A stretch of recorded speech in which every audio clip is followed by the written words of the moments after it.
Estimados irmãos espíritas e não espíritas, sejam bem-vindos ao nosso canal.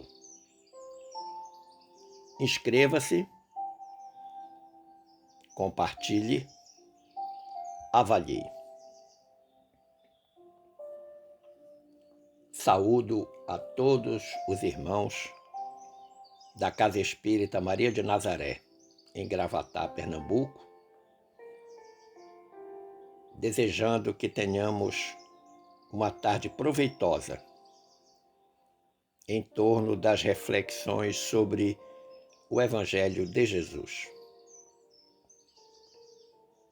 É sempre uma alegria renovada poder compartilhar mensalmente das reflexões em torno do Evangelho de Jesus e de nosso Evangelho segundo o Espiritismo.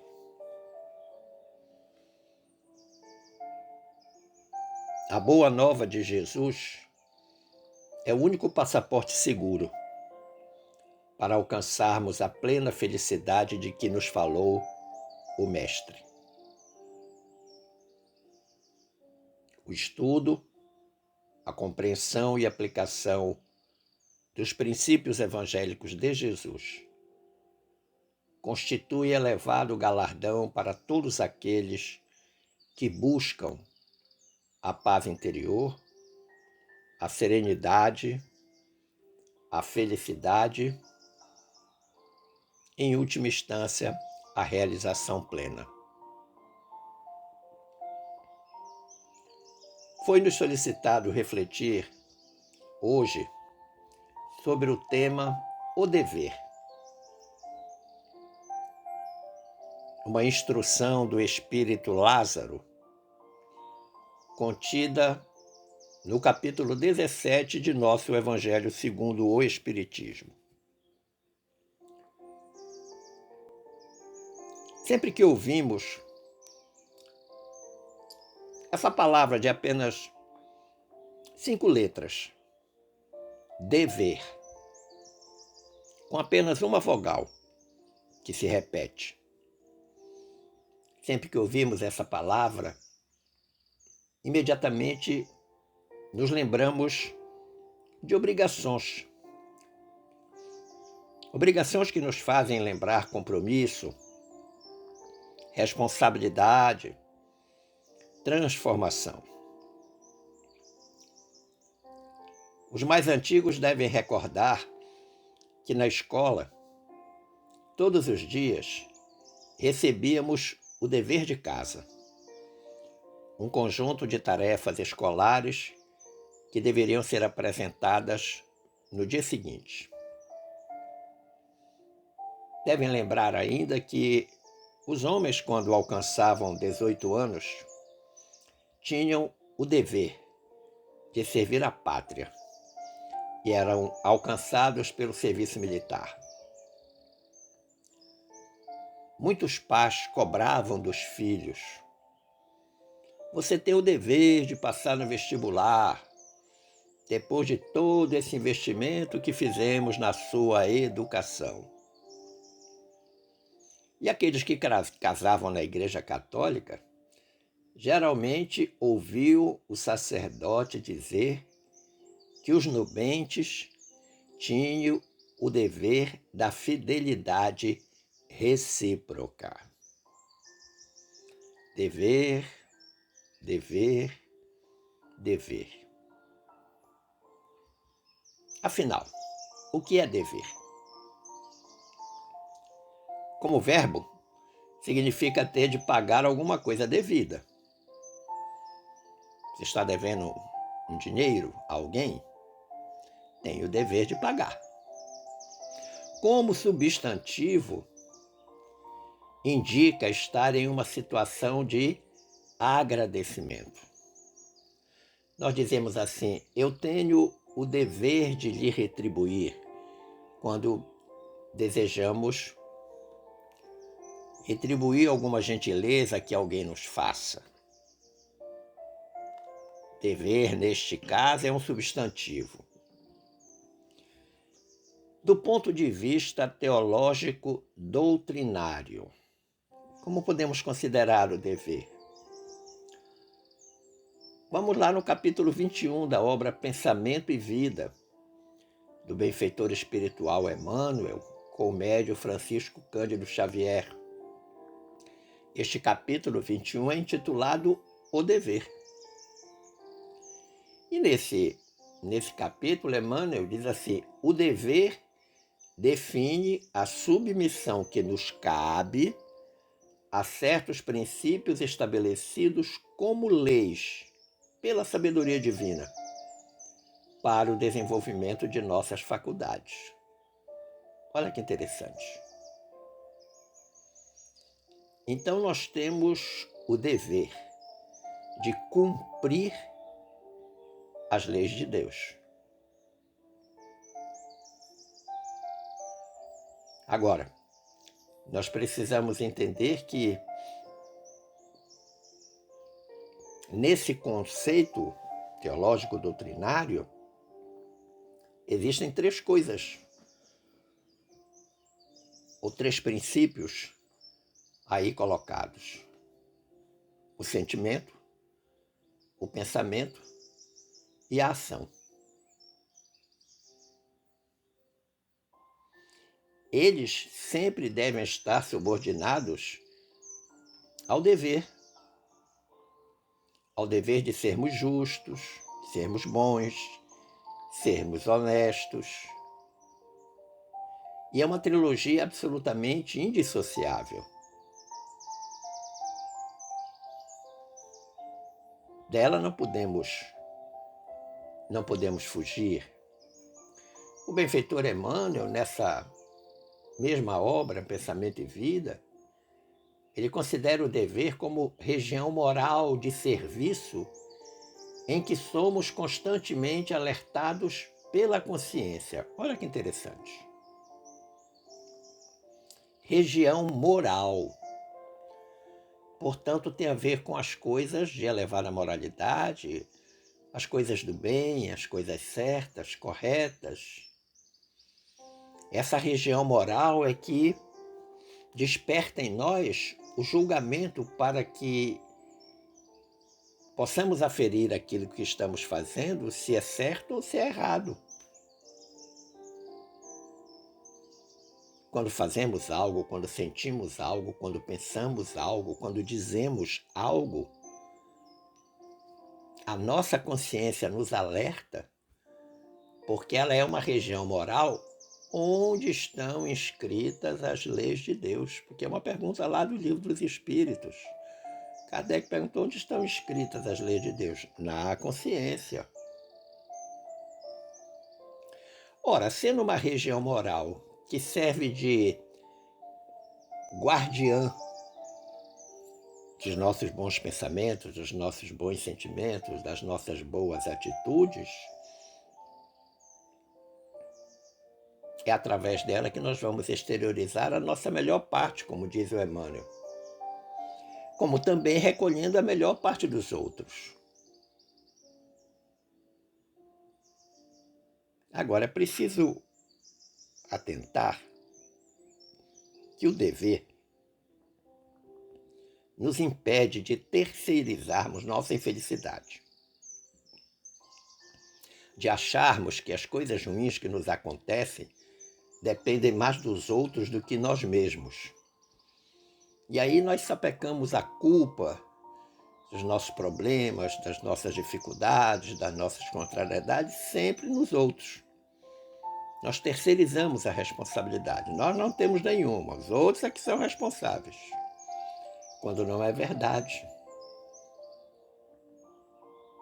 E aí a gente entende porque no Gênesis está escrito: e Deus fez o homem à sua imagem e semelhança. Ora, se Deus fez o homem à sua imagem e semelhança, isso significa dizer que nós somos criaturas divinas e que temos o dever ético e moral de cumprirmos integralmente as leis divinas, por maiores que sejam as dificuldades. Eu não posso cumprir as leis divinas somente nas situações de facilidade. Mas vai ser exatamente diante dos problemas, das dificuldades, que eu vou saber se efetivamente eu consigo colocar em prática estas leis divinas, que abrindo a terceira parte do Livro dos Espíritos, né, das leis morais, quando Kardec pergunta o que é a lei natural, ele diz: são as leis de Deus, respondem os Espíritos, feitas para a felicidade do homem, e o homem só é infeliz quando delas se afasta.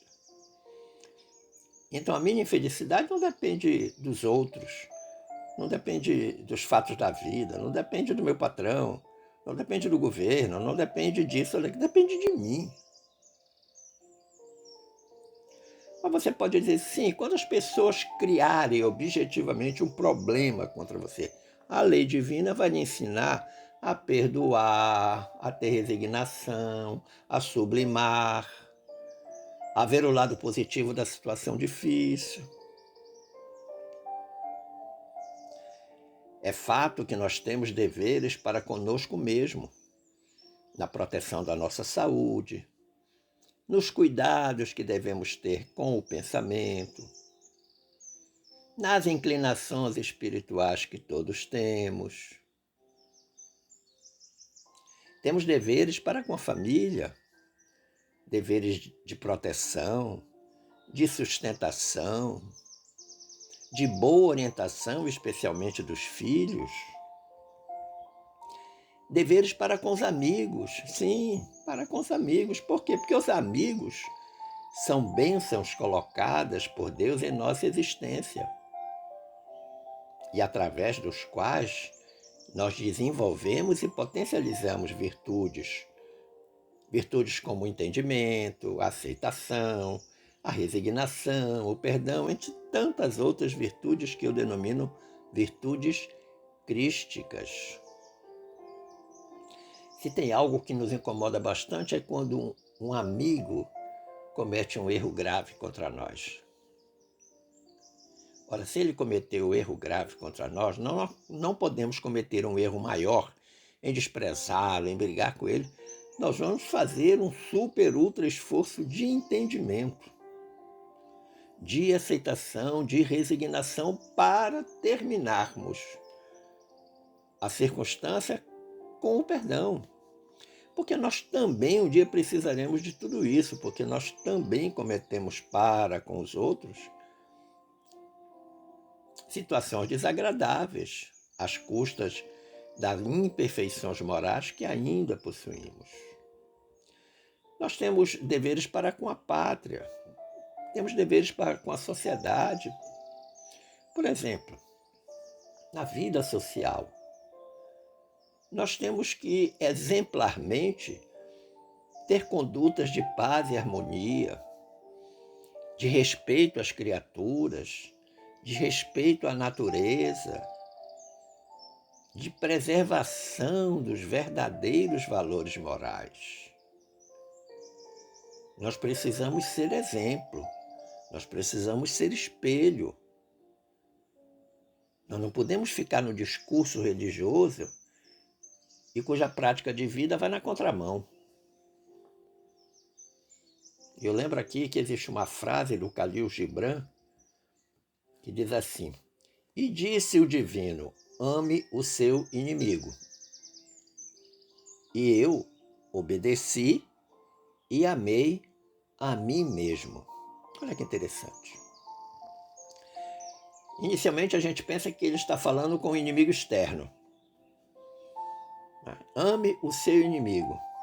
Mas aí o próprio Khalil Gibran diz: eu obedeci, amei a mim mesmo. Ou seja, os nossos inimigos, o grande inimigo da nossa paz, da nossa tranquilidade, habita dentro de nós mesmos.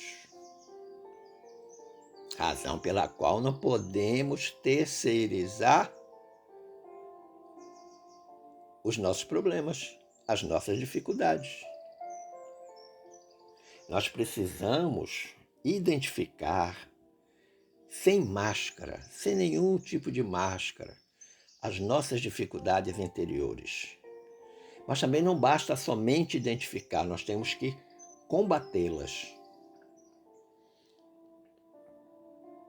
Muitas vezes nós sofremos com a dificuldade da aceitação. Aceitação do outro, do próximo, com a sua forma de ser. Nós queremos que as pessoas ajam consoante a nossa forma de ver e pensar. Quando nós conseguirmos combater essas nossas dificuldades interiores de aceitação, de não resignação, dificuldades em perdoar, dificuldade em compreender, dificuldade em sublimar, quando a gente conseguir combater isso, a gente com certeza vai acabar com essa mania de atribuir aos outros ou à própria vida as razões da nossa infelicidade. Na realidade, não é o outro que é muito chato, mas sou eu mesmo que não tenho ainda a devida paciência, a devida compreensão para suportá-lo. Porque a chatice é dele, é problema dele, e ele vai responder por esse problema. Mas a compreensão é um problema meu. E essa é a parte difícil da história do dever. Porque eu tenho o dever de compreender, eu tenho o dever de perdoar a chatice dele. Como ele tem o dever de não ser chato. Porque o problema da chatice é ele que vai ter que prestar contas dela. Eu vou prestar contas da minha capacidade de aceitar ou não a chatice do outro. Se tem algo que nós devemos nos empenhar permanentemente, é o de evitar atritos. Sejam eles no lar, no trabalho, na vida social, até na casa espírita. Nós temos que fazer um grande esforço para evitar confusão. É fato que existem algumas pessoas que não vivem, não passam sem uma confusão periodicamente. Nós temos que fazer um esforço. Muitas vezes as coisas não acontecem do jeito que a gente queria e a gente se aborrece, se chateia, reage. Em vez de reagir, é melhor agir.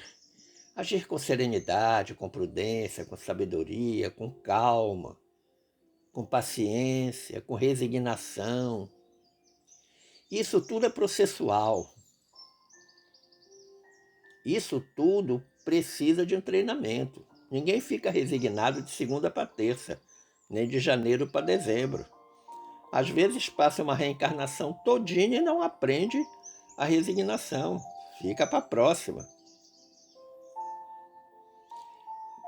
Mas é fato que nós devemos trabalhar nesta reencarnação pelo menos uma grande dificuldade nossa. Mas exorcizá-la em definitivo, para que nunca mais ela faça parte do patrimônio espiritual de cada um de nós. Mas o que diz lá a instrução, que é do espírito Lázaro? Não é verdade? Ele começa dizendo assim: o dever é obrigação moral da criatura para consigo mesmo, primeiro, e em seguida para com os outros. Bom, então em primeiro lugar, eu tenho deveres para comigo mesmo. Em seguida, eu tenho deveres para com o próximo, com os outros. A família, os amigos, os colegas de trabalho, de casa espírita, da vida social. Aí Lázaro diz: o dever é a lei da vida. Olha que legal. Lei da vida. A vida é quem tem o espírito, o corpo tem existência. Tá, mas eu posso até considerar, então, vida e existência como sendo a mesma coisa, enquanto eu estou reencarnado.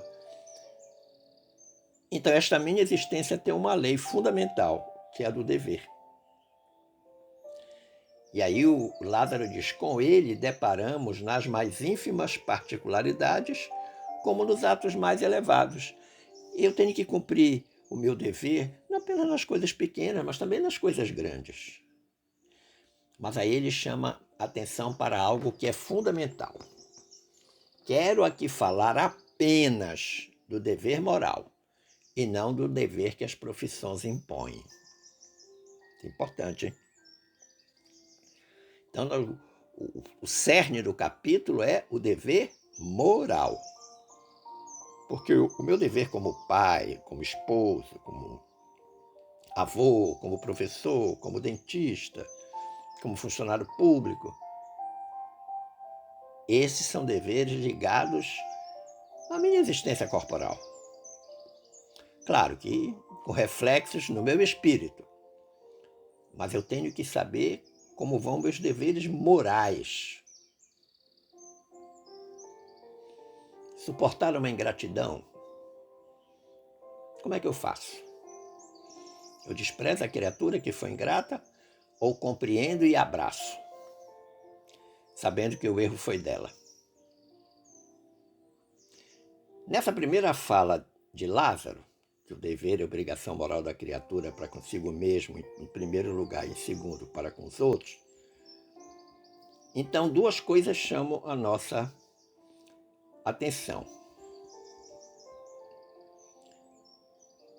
Essa questão da obrigação moral, e aí o Emmanuel, lá no capítulo 21 da obra Pensamento e Vida, relembrando, diz: o dever define a submissão que nos cabe a certos princípios estabelecidos como leis pela sabedoria divina, para o desenvolvimento das nossas faculdades. Então eu preciso, para poder desenvolver bons princípios, desenvolver elevados valores morais, eu tenho que cumprir as leis divinas. Aquilo que eu falei anteriormente, lá da questão 614 do Livro dos Espíritos, né? Essa submissão, que significa aceitação, é exatamente porque já me foi dito e é consagrado que essas leis de Deus foram feitas para a nossa felicidade, felicidade humana. E a gente só é infeliz quando a gente se afasta das leis. Ah, Nelson, mas é uma dificuldade muito grande para cumprir essas leis. Nem tanto. Nem tanto.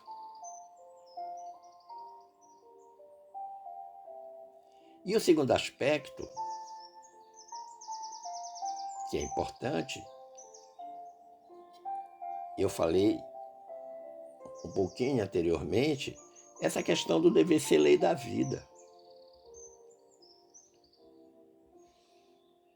Nas coisas pequenas, por exemplo, dar um bom dia com alegria.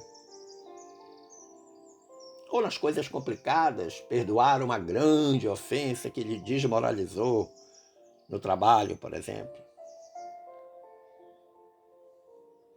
A educação dos sentimentos, desenvolvimento do perdão, são fundamentais para que a gente possa exercer os nossos deveres morais, crísticos, com sabedoria. O Lázaro prossegue dizendo: na ordem dos sentimentos, o dever é muito difícil de cumprir-se, por se achar em antagonismo com as atrações do interesse e do coração. Não tem testemunhas às suas vitórias e não estão sujeitas à repressão suas derrotas. Olha que interessante. Na ordem dos sentimentos, o dever é muito difícil. Sem dúvida, não é fácil cumprir com os deveres morais. Por quê? Porque as coisas do mundo nos seduzem a todo instante, desviando a nossa atenção do que é essencial para o que é supérfluo. Diante de uma ofensa, por exemplo, somos capazes de pensar: não vou perdoar, afinal, eu fui ofendido. Mas aí, O dever cristão ressoa na consciência e no coração e diz para você: perdoe. Lembre-se de Jesus na cruz, dizendo: Pai, perdoai-lhes, eles não sabem o que fazem. Agora, evidentemente que para eu chegar a essa forma de atuação, eu tenho que estar identificado com as leis, com a doutrina do Cristo, com o Evangelho de Jesus. O ensino do Cristo é um ensino moral. Prossegue Lázaro. O dever íntimo do homem fica entregue ao seu livre-arbítrio. Então é uma questão de escolha, vontade de cada um. O aguilhão da consciência, diz Lázaro, guardião da probidade interior, o adverte e sustenta, mas muitas vezes mostra-se impotente diante dos sofismas da paixão. Olha que interessante. É fato que o cumprimento do dever é uma questão de escolha. Muitas vezes, mesmo que saibamos que precisamos cumprir um dever cristão, como, por exemplo, perdoar, a nossa consciência fica nos dizendo assim: larga de ser bobo. Se perdoar, ele ou ela vai fazer de novo e vai fazer pior. Não perdoa, não. Ele não merece, ela não merece. Você foi ofendido. Agora, se a lei divina está inscrita na consciência e ela é o guardião da minha probidade interior, o que é probidade interior? É a minha justiça interior, a minha honradez interior. Essa lei, essa consciência vai alertar e dizer: não, perdoe. Mesmo que externamente se pense o contrário, internamente não, vou perdoar. Segue Lázaro. Fielmente observado, o dever do coração eleva o homem. Afirmativa. Como determinado, porém, com exatidão? Onde começa ele, onde termina? E aí o próprio Lázaro responde: o dever principia para cada um de vós exatamente no ponto em que ameaçais a felicidade ou a tranquilidade do vosso próximo. Acaba no limite que não desejais ninguém transponha em relação a vós. Então coloca o começo e o fim. Ou seja, toda vez que eu estiver ameaçando a felicidade de alguém, meu dever é parar. Não posso prosseguir, senão eu vou machucar, vou ferir, vou ofender. Em relação a mim, a mesma coisa. Vai chegar um momento que quem está fazendo algo comigo vai ter que reconhecer o limite. É um ditado popular, né? Não faça aos outros o que não quer que os outros te façam. Não há dúvida, então, na interpretação deste parágrafo. Tudo que eu penso, tudo que eu sinto e tudo que eu faço, se prejudicar o meu semelhante, está em desacordo com o meu dever cristão, especialmente espírita. E se desejo saber o que devo fazer, basta então que eu me pergunte como eu me sentiria se alguém fizesse isso que eu estou pensando ou fazendo com alguém.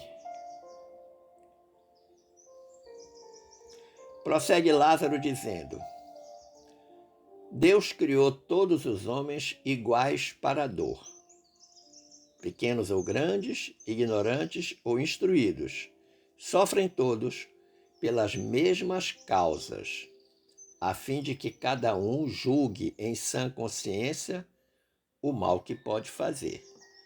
Então não há nenhum tipo de preferência divina nesse aspecto.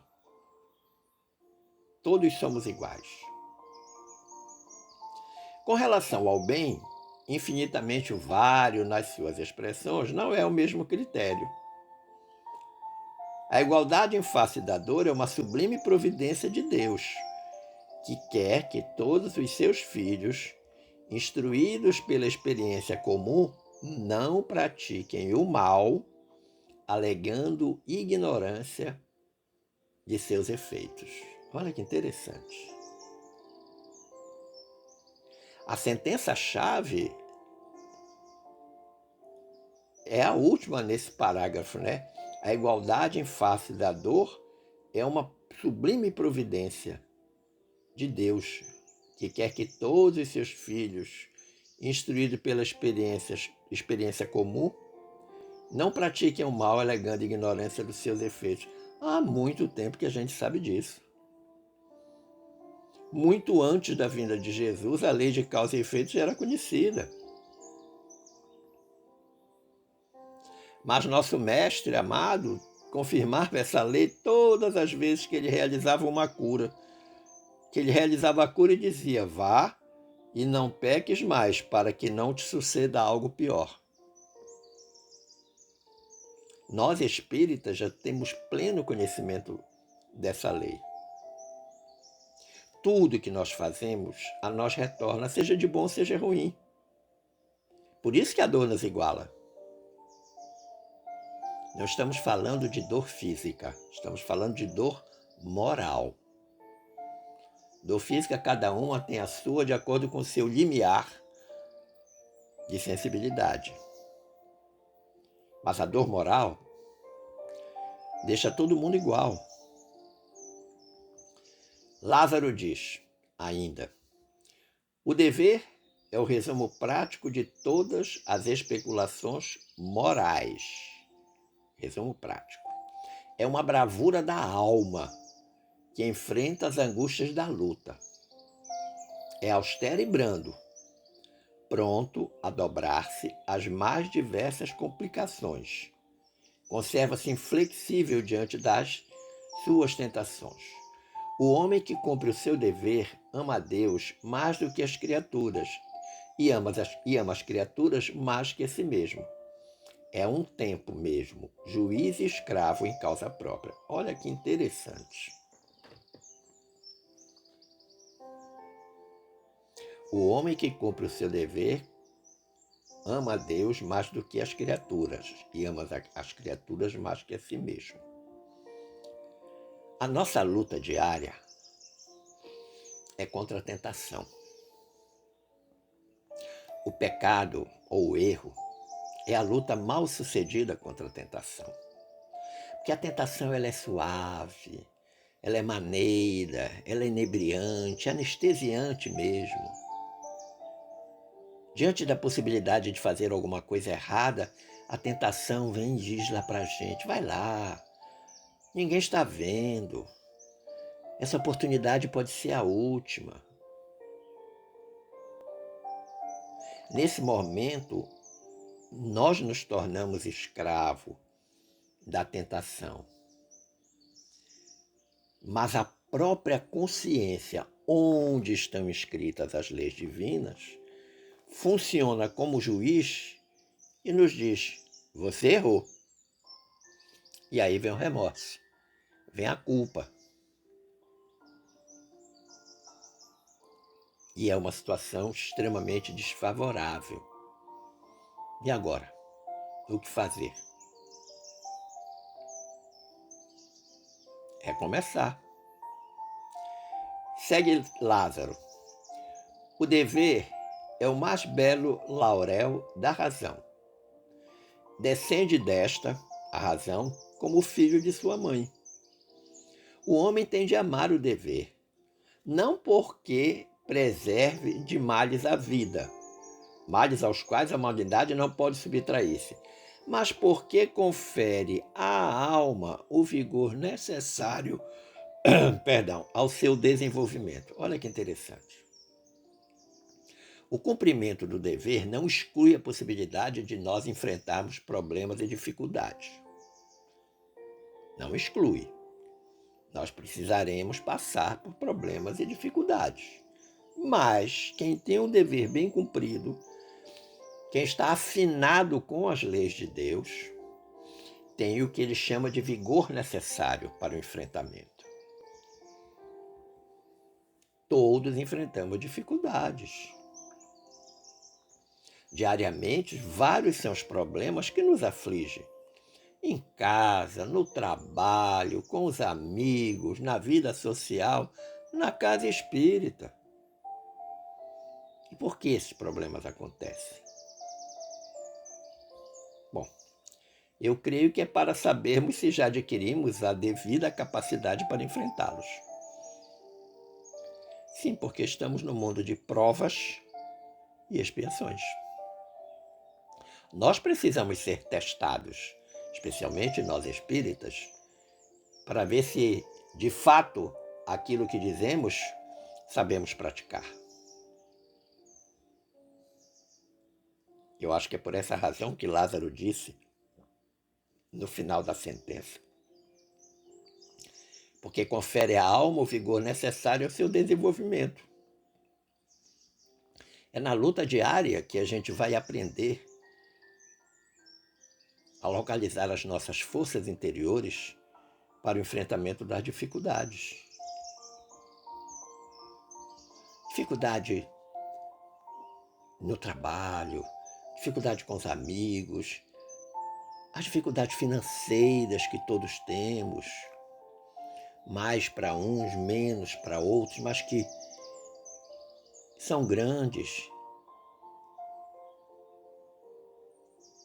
A questão da segurança física, da segurança emocional, a segurança econômica. A gente se esquece de trabalhar com a segurança espiritual. E Lázaro finaliza dizendo: o dever cresce e irradia, sob mais elevada forma, em cada um dos estágios superiores da humanidade. Ou seja, é algo que é crescente no espírito à medida que ele progride. Jamais cessa a obrigação moral da criatura para com Deus. Jamais. Então, a nossa obrigação moral para com o nosso Criador, já que somos suas criaturas, não vai acabar nunca. E esta nossa obrigação moral tem, segundo Lázaro, de refletir as virtudes do eterno. Nós temos que ser reflexos divinos, que não aceita esboços imperfeitos. Olha que interessante. Porque quer que a beleza da sua obra resplandeça aos seus próprios olhos. Eu achei fantástico esse fecho de Lázaro nessa instrução. Deus não aceita cópias mal feitas, esboços mal feitos, não. Porque Ele quer que nós sejamos a representação mais bela da sua própria obra.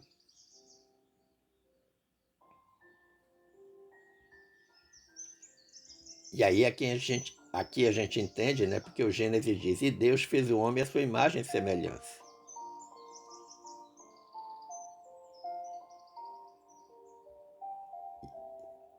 E isso é fundamental nós termos em mente.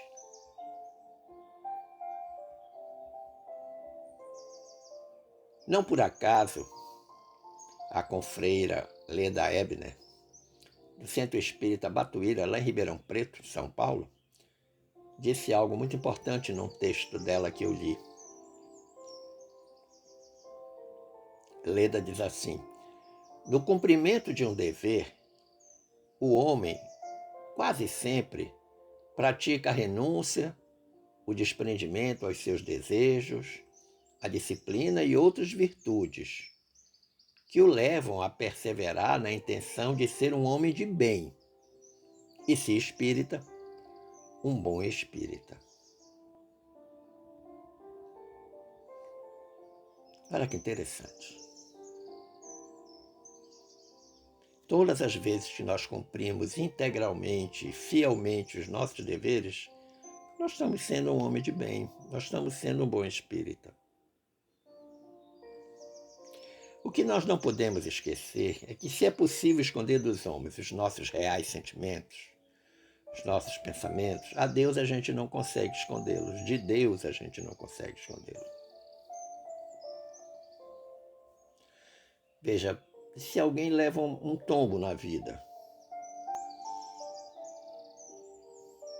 um tombo financeiro, por exemplo, alguém faliu financeiramente. É possível não transmitir aos outros a nossa satisfação interior com a queda da criatura. Sim, porque era um desafeto nosso e ele ficou na pior e nós agora estamos interiormente satisfeitos porque a vida, dizemos nós para nós mesmos, a vida fez justiça. Por mais que a gente não transmita e não demonstre isso, se nós sentirmos, Deus já fez a leitura dos nossos sentimentos. Aliás, o scanner de Deus é perfeito. Daí porque o amor se impõe como um dever ético e moral.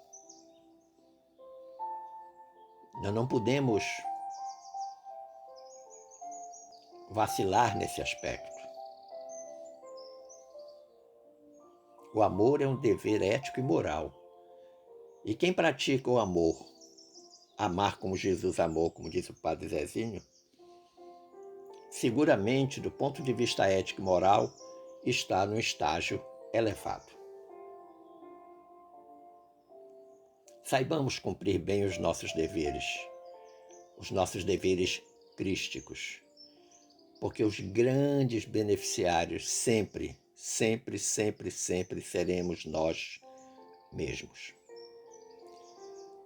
Agradecendo o carinho da atenção e das boas vibrações dispensadas, esperando ter contribuído para o entendimento deste tema, eu desejo que fiquemos todos em paz com Jesus.